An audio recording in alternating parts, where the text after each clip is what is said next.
encontrar novas formas de controlar a doença. Os brasileiros têm, nesse trabalho, um papel destacado. A doença e o esforço para diminuir o malefício que ela causa são o assunto do Globo Ciência de hoje.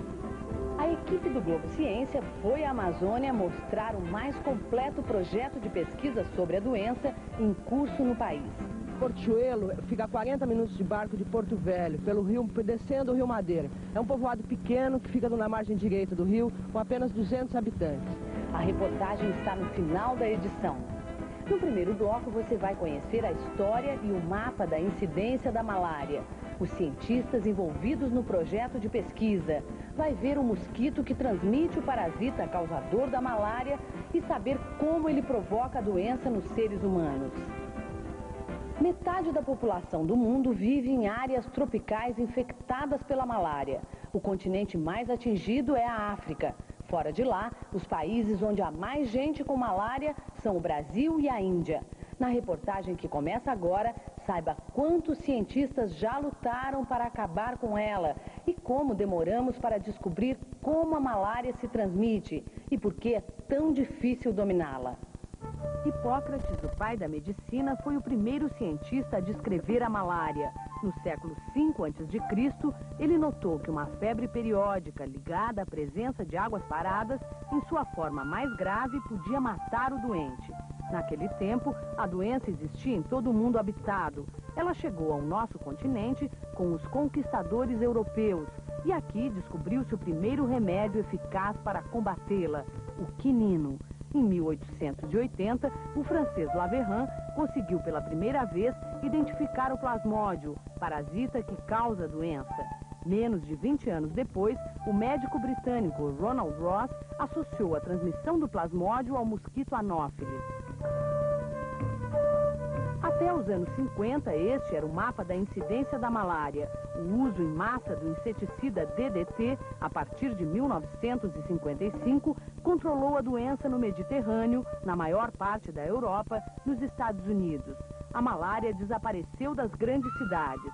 Nunca foi controlada na África. Ainda hoje, ocorrem lá de 200 a 300 milhões de casos por ano.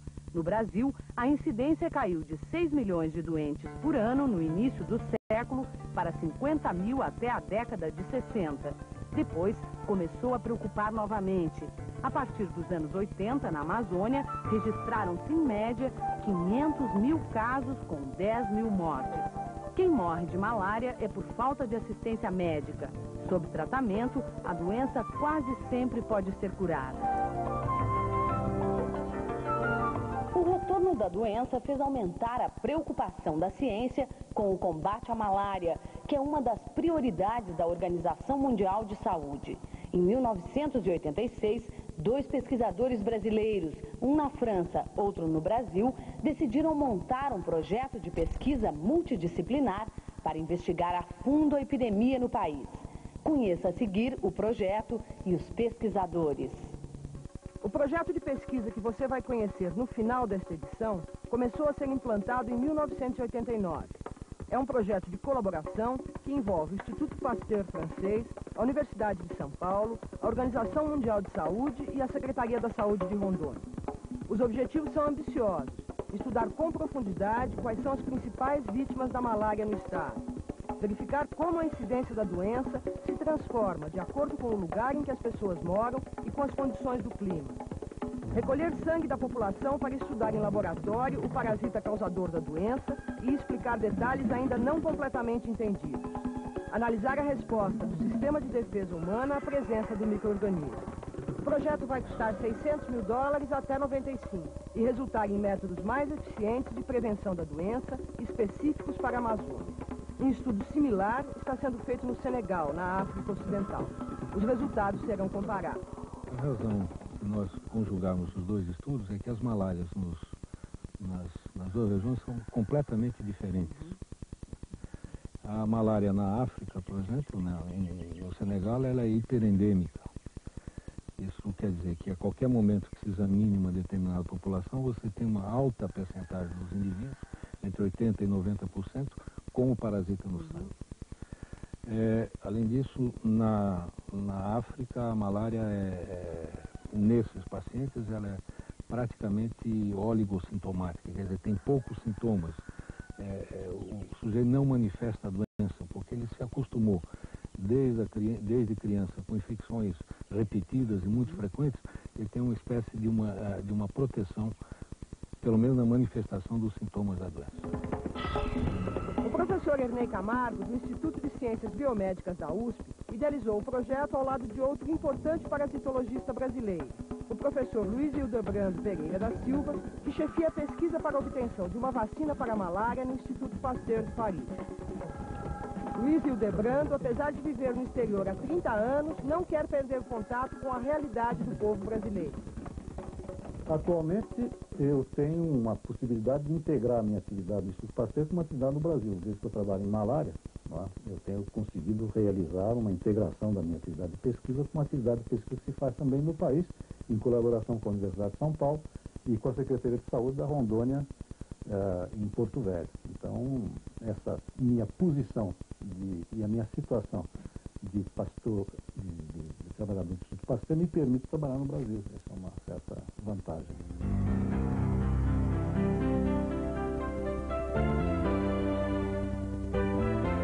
Os dois professores são parceiros desde a Faculdade de Medicina da USP, onde ambos se formaram. Parceiros de militância política. Os dois pagaram com a cassação, em 64 e 68, o fato de estarem próximos ao Partido Comunista Brasileiro e atuarem profissionalmente de acordo com ideias que ainda defendem. Parceiros também de vida científica. Ambos fazem parte do grupo de parasitologistas brasileiros formados pelo médico Samuel Pessoa.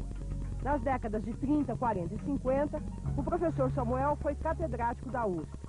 Escreveu o mais importante tratado de parasitologia em língua portuguesa, a Parasitologia Médica, e considerava impossível separar a medicina e a pesquisa da compreensão das condições de vida dos doentes.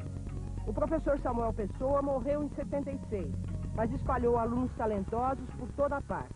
Entre eles estão 3 brasileiros que hoje são importantes especialistas da pesquisa de ponta em malária. O próprio Luiz Hildebrando e Vitor e Ruth Nussensweig, que buscam a vacina na Universidade de Nova York. Ernei Camargo, depois de 5 anos nos Estados Unidos, decidiu voltar ao Brasil. Entre os amigos e ex-alunos de Samuel Pessoa, é o que lida mais de perto com os problemas da população brasileira, o que o levou a desencadear o projeto de Rondônia. O professor Ernei, indiscutivelmente, é discípulo de Samuel Pessoa. Quando o senhor começou sua carreira, o senhor esperava que ela seguisse esse caminho que seguiu? Eu acho que sim. Aliás, todos nós pensamos nisso. Quer dizer, todo o grupo que começou com o Samuel Pessoa, era o próprio Luiz Hildebrando, a Ruth Nussensweig, o Vitor Nussensweig, os Dini, o Leônidas e a Maria Dini, nós sempre tínhamos, em função da escola do Samuel, uma visão social da medicina, uma preocupação muito grande em não ficar fechado no laboratório, mas atuar diretamente no campo. Claro que se puder conciliar as duas coisas, muito melhor, e é o que nós temos conseguido. Em Porto Velho, quem comanda o grupo de pesquisa é o médico Luiz Marcelo Aranha Camargo. O professor Ernei é pai de Luiz Marcelo, que foi escolhido para participar do projeto por concurso público. Marcelo diz que o centro de sua vida é o trabalho. Decidiu vir para Porto Velho para conquistar espaço próprio, longe do pai. Como Ernei, Luiz Marcelo, o Lelo, conduz sua equipe com firmeza e amabilidade. Também como pai, é sério e brincalhão ao mesmo tempo. Costuma dizer de si próprio: sou o garimpeiro da malária.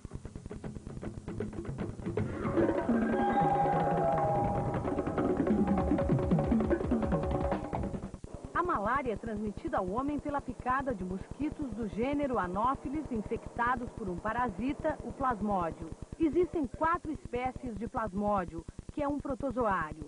No Brasil, 2 espécies são mais frequentes, Plasmodium vivax e Plasmodium falciparum.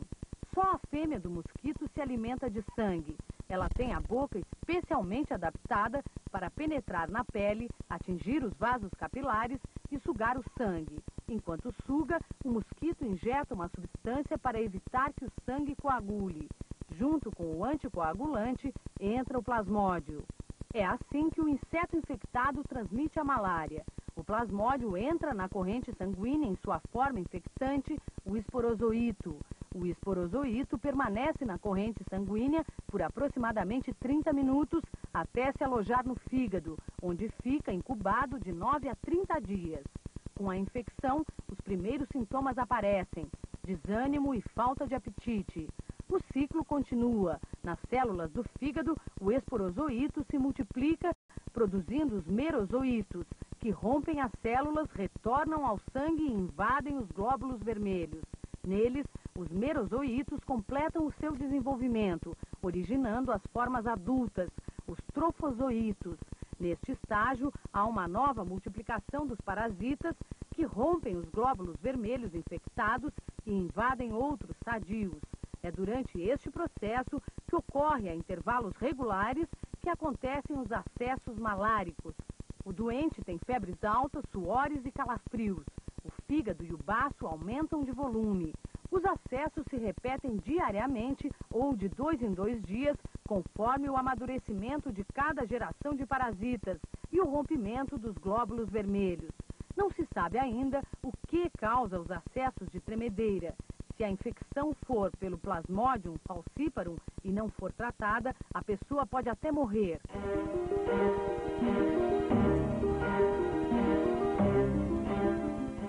Este pesquisador está alimentando com o próprio sangue fêmeas do mosquito Anopheles darlingi, que transmite a malária no Brasil. O pesquisador não corre risco de infecção porque os mosquitos ou foram capturados em regiões onde não há casos da doença ou foram criados aqui mesmo, no insetário da Superintendência de Controle de Endemias de São Paulo, em Araraquara. Para estudar os mosquitos, os pesquisadores tentam reproduzir em cativeiro as mesmas condições encontradas na natureza, com muita umidade.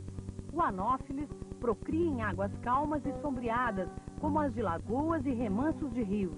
A fêmea, fertilizada pelo macho, se alimenta de sangue para amadurecer os ovos, que depois são colocados na superfície da água. Os ovos são esses tracinhos que podem ser vistos sobre um filtro de papel. Eles são colocados em água sem cloro e de 1 a 3 dias depois nascem as larvas. Alimentando-se de micro-organismos que vivem na água, em 10 dias a larva transforma-se em pupa. A pupa é colocada em outro recipiente com água e levada para uma caixa com paredes de tela. Em 48 horas, as pupas se transformam em mosquitos adultos. Dentro da caixa, os machos se alimentam de frutas e as fêmeas do sangue dos pesquisadores ou de codornas e camundongos.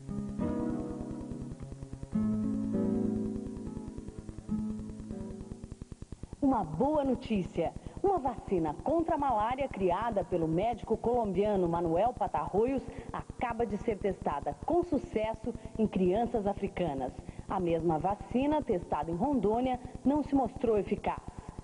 Depois do intervalo, acompanhe a viagem da equipe do Globo Ciência à Amazônia e descubra como fazer ciência pode ter muito de aventura.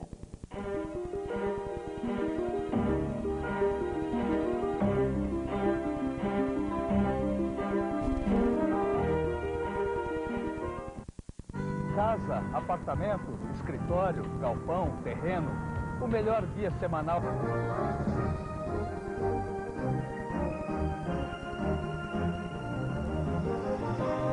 Lamentamos. A estação da chuva na Amazônia vai de setembro a abril. Chove forte, o dia todo, quase todos os dias.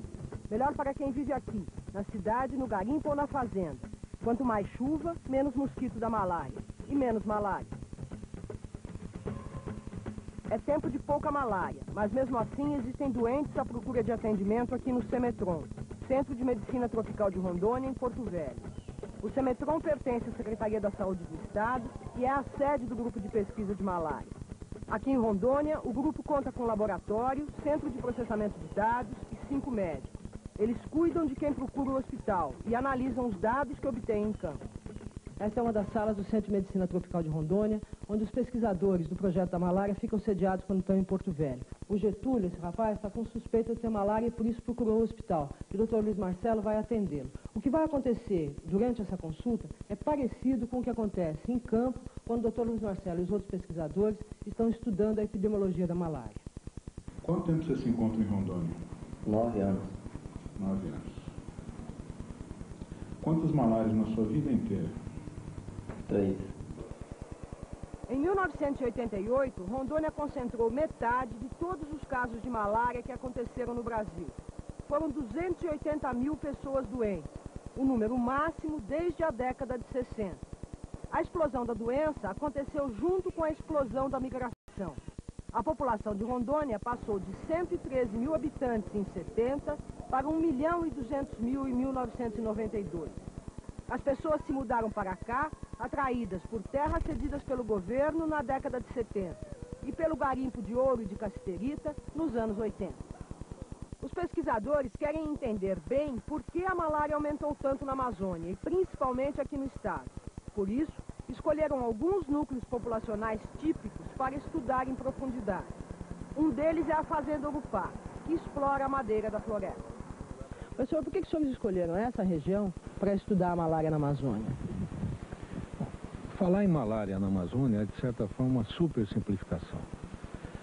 Embora os parasitas da malária sejam o mesmo em toda a região amazônica, a forma de transmissão da malária, a dinâmica de transmissão e as perspectivas de controle da malária, elas são diferentes para as várias regiões. Se você olhar um mapa do mundo que apresenta as regiões malarígenas, toda a Amazônia está pintada, porque ela é uma região malarígena. Mas, a rigor, 90% ou mais do território amazônico não tem malária. Quer dizer, a malária está concentrada, claro, obviamente, nos núcleos populacionais. Nós temos os modelos dos grandes centros urbanos, em que a malária foi extinta há algum tempo, embora esteja voltando. Você tem a malária das populações satélites às grandes centros urbanos. Nós temos a malária desses assentamentos agroindustriais no meio da floresta. Como esse aqui? Como esse aqui, que é um modelo desse tipo. E que tem uma dinâmica muito específica, muito própria, diferente dos outros modelos. Como é que vocês realizaram a pesquisa aqui nessa comunidade, doutor Luiz? Nós pretendíamos conhecer mais a estrutura epidemiológica da malária. Quer dizer, o que é isso? Como é que ela se transmite, quem que ela está cometendo, em que época do ano, enfim. E ela foi desenvolvida de janeiro de 91 a janeiro de 92. Nos meses de janeiro de 91, julho de 91 e janeiro de 92, nós examinamos todas as pessoas aqui da comunidade, colhemos sangue para diagnóstico de malária. Depois deste um ano de trabalho, mais um ano de análise de resultados, a gente chega a algumas conclusões. Primeiro, que a malária ocorre em todos os meses do ano, mas com uma maior incidência na época seca, como foi dito. Em segundo lugar, o indivíduo que tem malária, ele se sente doente, ele procura um médico, isso facilita o controle. Um outro aspecto é que há uma maior ocorrência de casos em indivíduos do sexo masculino e na faixa etária entre 15 e 45 anos, ou seja, produtiva do ponto de vista econômico. Isso levou a gente a investigar um pouquinho mais esse assunto e a gente descobriu que essas pessoas do sexo masculino, enfim, de 15 a 45 anos, eram trabalhadores da serraria. Quer dizer, quem trabalha aqui tem um risco maior do que quem não frequenta esse lugar. Nós estimamos que seja um risco 3 vezes maior do que as pessoas que não frequentam essa área da fazenda. Os pesquisadores comprovaram pela primeira vez no mundo que a malária nesta região da Amazônia é quase uma doença profissional. Por exemplo, em torno dessa serraria vivem 200 pessoas. As pessoas que trabalham aqui e as famílias delas, etc. Mas só quem frequenta esse lugar, só os trabalhadores da serraria, é que tem malária com mais frequência. Seu Argeu, quantas vezes o senhor já teve malária? Umas 10 vezes. 10 vezes desde que o senhor está aqui? Hoje eu tô aqui. E o senhor tem família também? Tem. Morando aqui? Morando aqui. E eles têm muita malária também ou não? Minha família não. Quais são as primeiras ideias a respeito de por que essas pessoas aqui que trabalham neste lugar é que sofrem mais com a malária? Bom, em primeiro lugar, porque na sede onde residem as famílias, você tem não só a dedetização das casas, como as casas são teladas. A companhia protege os seus funcionários com a telagem das casas. Mas na região onde trabalha-se, não tem meio de controle. O criadouro dos anofelinos, do mosquito transmissor, fica próximo, o rio é próximo. Você podia mostrar pra gente? O senhor está dizendo que o criador está próximo daqui. Aquelas árvores grandes já são a outra margem do rio. Quer dizer, o rio corre exatamente aí embaixo, cerca de 200 metros da região, né? E você não tem nenhum mecanismo de proteção com o trabalhador que está aqui. Quer dizer, não há nada que você possa fazer, a não ser medidas agora de controle do criador. Professor, esse tipo de conclusão a respeito de como a malária se diferencia aqui nessa região vai mudar a política de saúde pública para ela? Não, ela muda a nossa compreensão da transmissão da malária e indica claramente que não se pode pensar numa política global de combate à malária na Amazônia, porque a Amazônia é bastante heterogênea. Então as soluções para o controle da malária têm que ser pontuais. Outro grupo que tem a malária como uma doença ligada ao trabalho que desempenha é formado pelos garimpeiros, de ouro ou de cassiterita. Apesar de o estudo do garimpo não estar incluído no projeto, os pesquisadores conhecem a realidade da doença. Nós estamos agora no caminho para o garimpo de Bom Futuro, a 220 quilômetros de Porto Velho, em Rondônia. Trabalham no garimpo, extraindo cassiterita, mais ou menos 10 mil garimpeiros. O garimpo de Bom Futuro é o lugar onde há proporcionalmente o maior número de casos de malária no estado. É difícil chegar até Bom Futuro, como a gente pode ver aqui, nesse lugar que chama Balsa Dois Irmãos. E essa é uma das razões pelas quais é tão difícil acabar com a malária em Bom Futuro. O garimpo de cassiterita, minério de onde se extrai o estanho, é parcialmente mecanizado em Bom Futuro.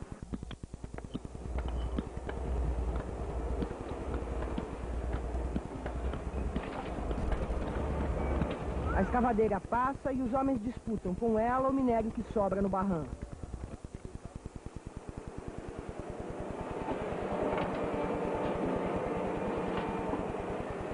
Na gíria do garimpo, a cassiterita que sobra chama-se reco. Enquanto tem luz, os requeiros trabalham. No final da tarde, o mosquito anófilis vem e transmite a malária. A doença é cotidiana aqui. Kleber, quanto você já teve malária? Umas 13 vezes já. 13 ou 3? 13. 13 vezes? Quantos anos você tem? Eu tenho 11. Seu Elisa, quantos anos você está no garimpo? 5 anos. Quantas malárias o senhor já teve? 13. Antes de vir para cá, o senhor tinha tido alguma malária? Não. Tudo aqui? Tudo aqui.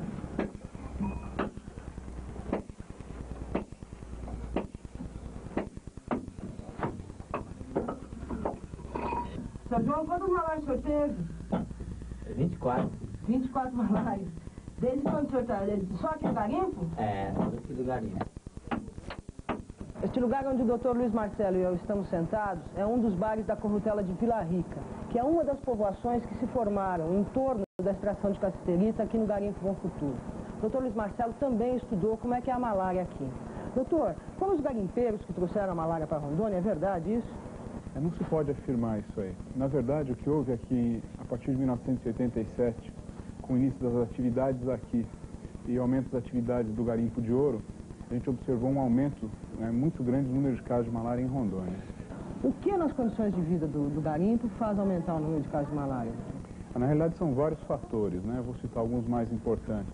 Primeiro, é o grande contingente de seres humanos que você tem invadindo o habitat do mosquito que transmite a malária. Que é a floresta. Que é a floresta. Você tem as condições de moradia bastante precárias, as casas não têm paredes, muitas vezes as paredes são de lona de PVC. Isso também dificulta a detetização e aumenta o contato do mosquito com o ser humano dentro da casa. Seu Jairo, o senhor já teve malária? Já sim. Umas 40 mais ou menos. 40 malárias? Umas 40. Desde quando? Desde quando entrei no garimpo, né? Seu Jairo, o Dr. Luiz Marcelo disse que tem umas coisas na casa do senhor que ajudam a ação do mosquito que transmite a malária. Ele vai mostrar pra gente, tá? Tudo bem. A gente pode notar que a casa ela é recoberta com essa lona de PVC e por ser material plástico, a adesão do inseticida a esse material é muito precário e na chuva a perda do inseticida. Além disso, a gente tem um outro problema que é essa área aqui aberta junto ao telhado, onde o mosquito também pode entrar e picar a pessoa, transmitindo malária dessa forma. Como é que as pessoas se tratam de malária aqui? Tem médico no futuro? Existe uma instituição oficial, que é a Fundação Nacional de Saúde, que dá uma certa cobertura. Mas muitas vezes o paciente com malária, ele opta por tratar em casa, com medicamentos caseiros, e muitas vezes procuram as drogarias do garimpo, que propiciam uma medicação ineficaz, que também colabora na propagação da doença, porque as pessoas não se tratam efetivamente ficam com o parasita no sangue e acabam transmitindo a outras pessoas pelo mosquito. Farmácias como aquela ali? Aquela farmácia é um bom exemplo. A pessoa vem aqui, conta mais ou menos como está se sentindo. Tem que dizer pra gente, a gente faz o hemograma, o alâmina e... Aí medica. Isso. O projeto de pesquisa avança. Os cientistas querem estudar uma população nativa do estado, que esteja isolada do garimpo. Mas hoje não deu. Começou a chover forte. Ficou para o dia seguinte. Portiuelo fica a 40 minutos de barco de Porto Velho, pelo rio, descendo o Rio Madeira. É um povoado pequeno que fica na margem direita do rio, com apenas 200 habitantes. Os pesquisadores, a doutora Elza Noronha, da Secretaria da Saúde de Rondônia, o professor Ernei e o doutor Luiz Marcelo, estão indo a Portiuelo para ver como é que vai se iniciar o trabalho de pesquisa lá. O mesmo trabalho que foi feito em Urupá será feito também em Portiuelo. Doutora, por que vocês escolheram um lugar como Portiuelo? Representa o quê?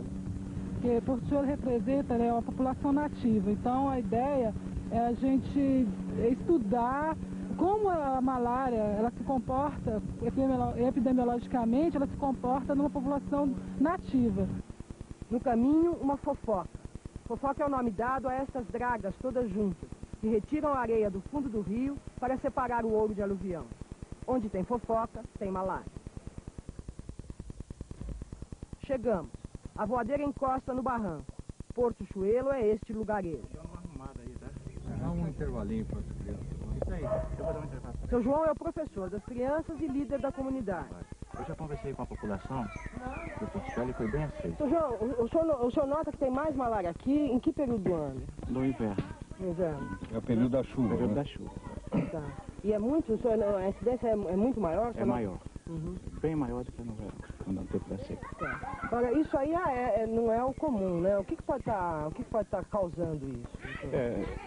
A gente acha que, em função da existência desse criadouro, que está aqui presente o ano inteiro, na época das chuvas, ele aumenta a quantidade de água e deve favorecer a procriação do mosquito transmissor da malária. Agora, essa malária é daqui ou é uma malária trazida por garimpeiro?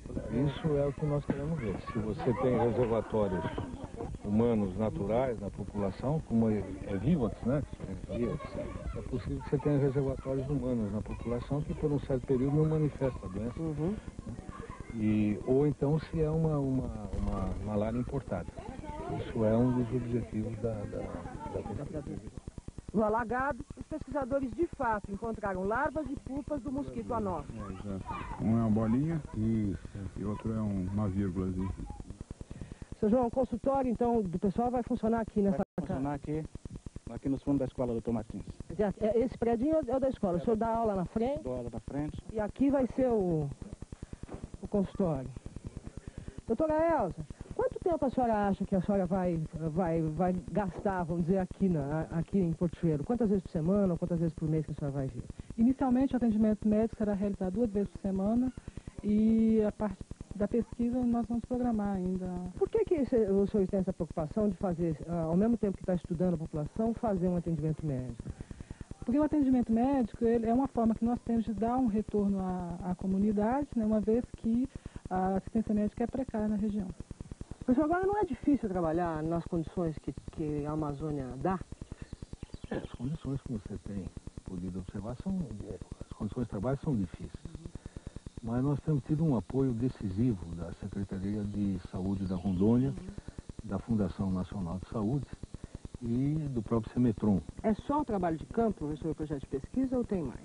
O trabalho de campo é um componente importante, mas nós estamos interessados também na biologia molecular comparada entre os parasitas da África, do Brasil e mesmo de diferentes regiões do Brasil.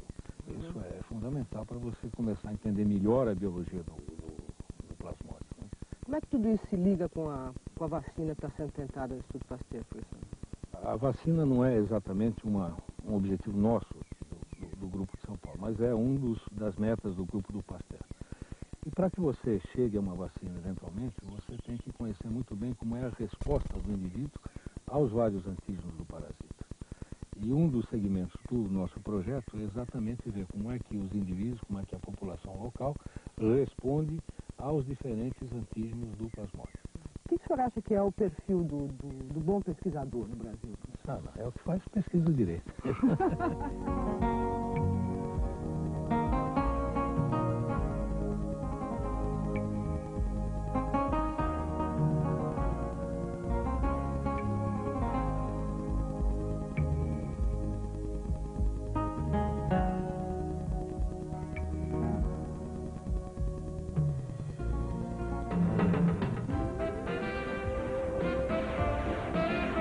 Rede Globo, São Paulo.